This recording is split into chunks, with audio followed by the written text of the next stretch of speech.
마태복음 1장 18절부터 25절까지의 말씀 보겠습니다.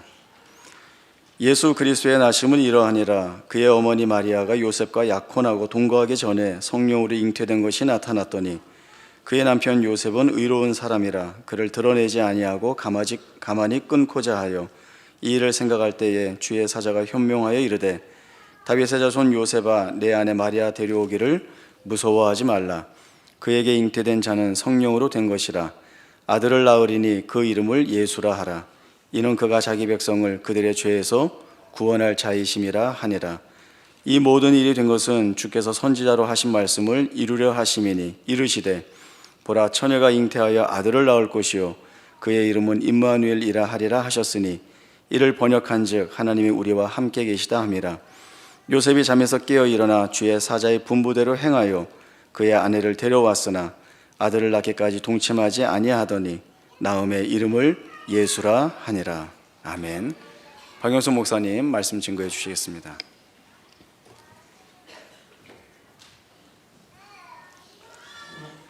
기독교 신앙을 대표하는 고백 중 하나가 하나님이 천지를 창조하셨다 하는 것과 예수께서 죽음을 이기고 부활하셨다라는 큰 두 가지 고백이 있습니다. 그때 그 예수가 누구냐? 그러면 그는 하나님이시며 사람이시다. 그래서 처녀의 몸에 탄생하셨다 하는 것이 기독교 신앙을 주장하고 특별하게 만드는 고백으로 우리 모든 신자들이 알고 있습니다. 그러나 이 문제는 약간 비겁하게도 처녀가 낳았느냐 아니면 그냥 여자가 낳았느냐 하는 문제로 그 신학적인 큰 논쟁의 하나이기도 합니다. 이 처녀가 애를 낳았다는 이 사실은 애를 낳을 수 없는 조건 속에서 애를 낳았다라는 것이 이 초월과 기적의 핵심이 아니고 훨씬 다른 초점을 갖고 있습니다. 이 처녀가 애를 낳는다는 이 사실은 이사야가 아하스에게 했던 예언입니다. 기원전 8세기에 남왕조 유다는 북왕조 이스라엘과 지금의 시리아에 있는 아람이라는 나라 두 나라를 대적하여 몹시 어려운 정치적, 군사적 현실 속에 있었습니다. 늘 그 두 나라의 위협을 받고 있었는데 아하스는 그 문제를 풀기 위하여 다른 국제 외교적 혹은 군사적 방법을 모색할 뿐 하나님께 이 문제를 가지고 나오지 않습니다. 그래서 하나님이 이사야를 보내서 이 두 나라는 곧 망할 거다. 너희는 그 걱정은 안 해도 된다. 너희가 해야 할 걱정은 하나님을 제대로 섬기는 것이다. 그리고 이러한 국제 정세와 나라의 운명이 하나님 손에 있고 정작 풀어야 할 문제는 하나님과의 관계다를 알리기 위하여 처녀가 잉태하여 아들을 낳을 것이요 그 아들이 철이 들기 전에 그 두 나라가 다 멸망하리라 라는 예언을 징조로 줍니다. 그러니까 이때 처녀가 애를 낳는다는 예언은 아직 시집가지 않은 여자가 시집을 가고 시집가서 애를 낳고 그 애가 철들 무렵까지의 시간 안에 하나님의 이 예언이 이루어질 것이다라는 예언이었습니다. 그러니 그 처녀가 몇 살인지 잘 모릅니다. 10대인지 20대인지 30대인지. 그러나 시집을 갈 때까지 아직도 어떤 기간이 필요하고 가서도 애를 낳을 시간과 낳은 애가 철들락 말락하는 시간까지 줄잡아 우리가 보자면 한 20, 30년의 기간이 필요한 그런 시간 안에 이 하나님께서 주신 이 말씀대로 지금 위협이 되고 있고 상대적으로 몰려있는 유다는 괜찮고 공격하던 이스라엘과 아람이 망할 것이라 라고 준 예언입니다. 근데 이 예언이 신약에 와서는 느닷없이 처녀가 아직 결혼하기 전에 애를 낳을 수 없는 상태에서 애를 낳는 것으로 역사적으로 사건이 벌어지고, 그것이 아까 얘기했던 시간상의 기간을 말하기 위하여 주어졌던 처녀가 시집가서 애 낳아서 그 애가 철들 때까지의 기간이 애를 낳을 수 없는 조건 속에서 먼저 태어나는 시간상의 역전을 가집니다. 그러니 구약에서 가졌던 역사가 가지는 시간의 순서에 역행하는, 애를 낳을 수 없는 조건 속에서 애가 먼저 태어나는 것으로 구약의 역사가 신약에 와서 이렇게 성취되었다고 하는 것은 양쪽에 다 공통되게 시간이 하나님 손에 있다, 그런 뜻입니다. 시간이 하나님 손에 있다는 것은 결국 하나님의 뜻대로 된다를 넘어서서 원인이 되고 결과가 되는 순서가 하나님께는 결과가 먼저 있고 원인이 결과 후에 진행될 수 있다라고 뒤집어 놓는 것이, 역전시킨 것이 동정녀 탄생입니다. 이것이 기독교입니다. 죽은 자가 부활한다. 시간이 거꾸로 흐를 수 있다. 이것이 기독교입니다. 어떻게 해요? 하나님은 창조의 하나님이며 부활의 하나님입니다. 없는 것을 없는 데서 있는 것을 만들며 그 있는 것들의 가치를 부여하며 그 가치를 모든 방해와 모든 시험을 물리치고 승리케 하시는 일이, 창조와 부활이 하나님 손에 있습니다. 죽은 자가 살아난다는 것은, 죽음은 있던 생명이 망한 것인데 그 멸망이 뒤집어져 더 나은 생명으로 거듭날 수 있다는 것은 우리에게 있어서 하나님 되심에 대한 가장 중요한 고백이고 기독교 신앙이 가지는 질서입니다. 그러나 이 문제는 늘 깊이 이해되지 않아서 처녀가 애를 낳다지 시간이 뒤집어졌다는 사실에 대하여, 시간이 역전될 수 있다는 사실에 대하여 우리를 생각지 못하게 해왔습니다. 그런 이해가 왜 필요하냐? 우리 인생이 그렇기 때문입니다. 우리는 여러분 잘 아시는 대로 로마서 5장 8절에 있는 바와 같이 우리가 아직 죄인 되었을 때 그리스도께서 우리를 위하여 죽으심으로 우리에 대한 하나님의 사랑을 확증하십니다. 우리가 예수를 믿지 않았을 때, 예수를 찾지 않았을 때, 그 필요를 몰랐을 때, 이해하지 못했을 때 예수께서 죽으심으로 우리에 대한 구원을 완성하십니다. 우리 신약시대 사람들로 보면 태어나기도 전에 우리는 구원받은 자인 것입니다. 그래놓고 어디로 보내죠? 아담의 실패의 후손으로 보내서 죄인으로 태어나게 합니다. 그리고 중간에 예수를 믿게 하십니다.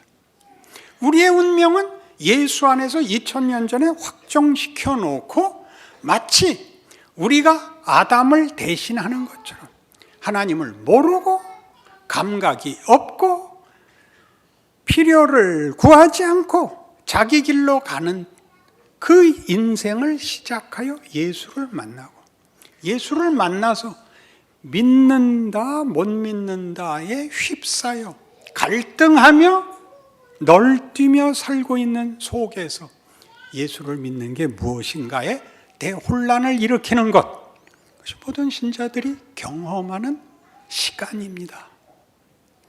그래서 성경 끝없이 이 얘기를 하죠. 이 순서를 기억해라. 어떤 순서? 우리가 로마서 5장에서 보는 바와 같이 너희는 예수로 말미암아 하나님과 화목되었다. 하나님과 화목되었으므로 그의 영광을 바라고 즐거워할 수 있는 자가 되었다. 그리고 뭐가 나오죠? 환난이 튀어나옵니다. 그러므로 우리가 환난 중에도 즐거워하나니 이는 환난은 인내를, 인내는 연단을, 연단은 소망을 이루는 줄 알미로라. 왜? 하나님과 화목이 있고 영광을 바라고 즐거워하는 일 후에 환난이 들어가죠.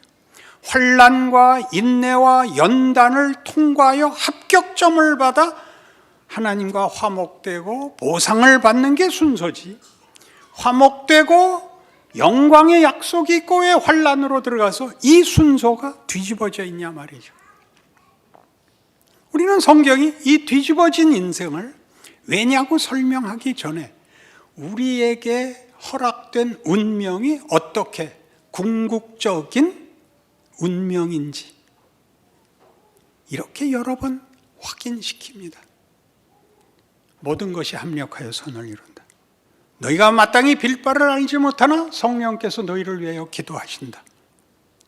내가 확신하노니 사망이나 생명이나 천사들이나 권세자들이나 능력이나 기품이나 높음이나 아무 피조물이라도 우리 주 예수 그리스도 안에 있는 아버지의 사랑에서 우리를 끊지 못한다.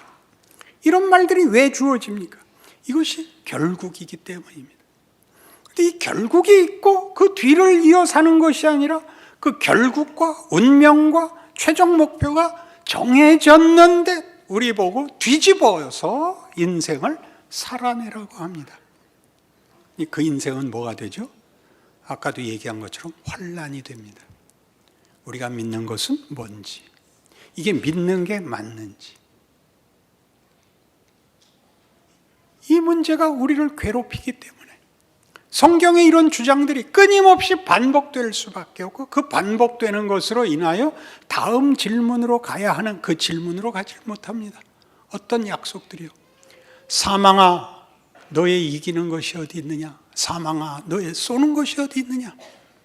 사망에 쏘는 것은 죄요, 죄의 권능은 율법이라. 우리 주 예수 그리스도로 말미암아 우리에게 이김을 주시는 하나님께 감사하노니 그러므로 나의 사랑하는 형제들아 견고하며 흔들리지 말며 더욱 주의 일에 힘쓰는 자들이 되라. 이건 도대체 무슨 권면이 되는 것입니까? 분명히 우리도 알고 있습니다. 하나님이 이기시리라. 그 아들을 주신 이가 아들과 함께 모든 것을 주지 않겠느냐? 알겠습니다. 그런데 왜 순서가 그 운명과 궁극적 약속이 완성됐다고 외치는 속에서 그 과정을 밟아야 됩니까? 마치 지금 아무것도 주어지지 않은 시작을 사는 것 같이 어떻게 될지 모르는 운명을 내가 선택하고 분별해야 되는 것 같은 인생을 살아야 되는 것입니까? 성경은 이렇게 얘기하죠.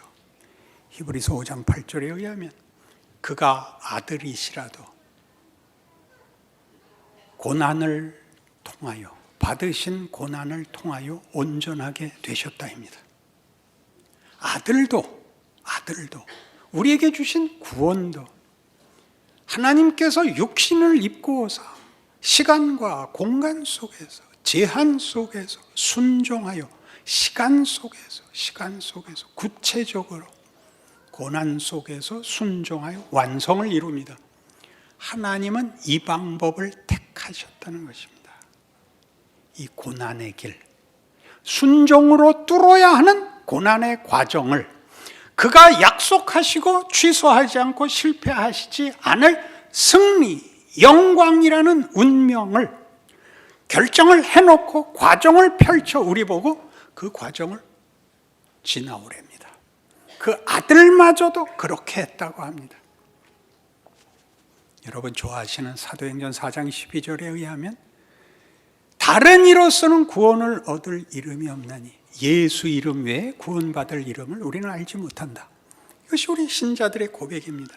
우리가 우상을 반대하고 심지어 제사도 반대하고 어떤 경우에는 국기에 대한 경례까지도 반대하는 식으로 기독교가 모든 다른 것을 외면하고 유일하게 누구? 하나님, 예수 그리스도로 집착하는 이유는 예수 외에 다른 구원의 이름이 없기 때문인데 그 예수는 이 예수, 그가 아들이시라도 받으신 고난으로 순종함을 배워서 온전함에 이른 그 예수입니다. 다른 구원은 없습니다. 다른 구원이 없다는 것은 하나님이 구원하시는 영혼과 모든 실존들은 이 과정, 이 방법으로 완성됩니다. 성경이 자꾸 얘기하죠. 걱정 마라. 그러나 이 길은 와야 된답니다. 어떤 길? 예수께서 걸으신 길. 구체적으로 어떤 구체적인 길? 사망과 죄가 폭력으로 위협하는 현실을 통과하는 것. 하나님은 방해물이 없고 걱정할 일이 없고 만사 형통한 것으로 만드는 것보다 더 큰 거스름과 위협과 공포와 의심과 절망과 비겁함 속에서 우리를 그것들과 직면하여 극복하는 길을 요구하고 계십니다. 십자가의 도가 믿지 않는 자들에게는 미련한 것이요 믿는 우리에게는 하나님의 지혜요 능력입니다. 그러니 왜 신자들의 인생이 이런지 알아야 되는 것입니다. 하나님이 요구한, 하나님이 그의 자녀들을 기르시고 채우시고 만드시는 길입니다. 우리의 원망, 우리의 불만, 우리의 분노, 그것이 일을 한답니다. 어디에서 나오죠 그게? 일상에서 나옵니다. 그래서 에베소서 5장에 가면 찾아보셔야 됩니다. 에베소서 5장 15절.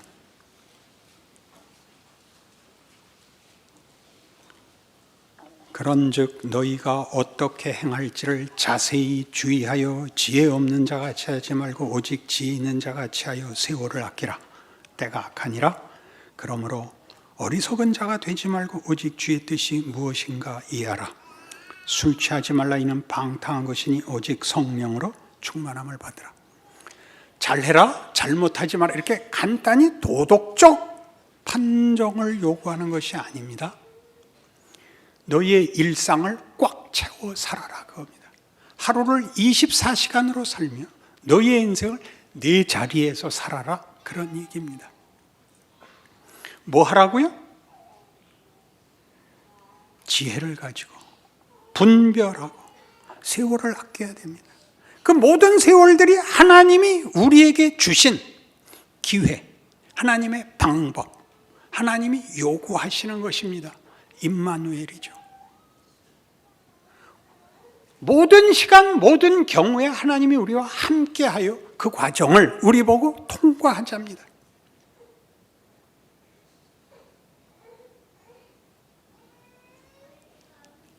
초등학교 다니는 제 손녀딸이 있는데 제가 물어봤습니다.